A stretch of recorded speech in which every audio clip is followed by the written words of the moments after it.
Alors, hop. On va mettre en route, ça va faire un peu de bruit.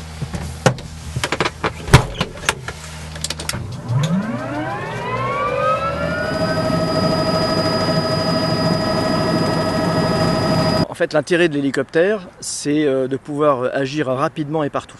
Ce qu'on ne pourrait pas faire, effectivement, dans les endroits plus inaccessibles avec un véhicule.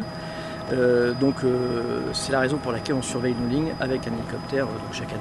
Le boîtier blanc qui se trouve à l'avant de l'hélicoptère, c'est un lidar.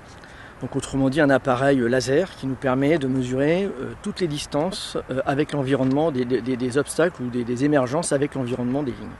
Donc autrement dit, tout ce qui va être maison, hangar, antenne, tout ce qui est susceptible d'être à une distance qui serait insuffisante vis-à-vis de la ligne ou des conducteurs. Pourquoi ne pas utiliser un drone à la place de l'hélicoptère ? C'est deux manières d'opérer totalement différentes. L'hélicoptère en fait associe à la fois le lidar, comme je le disais à l'instant, et surtout l'œil humain à l'instant T. Donc l'observateur est capable, et l'hélicoptère évidemment, sont capables de faire un vol stationnaire dès lors qu'ils détectent une anomalie ou qu'ils soupçonnent une anomalie sur le réseau.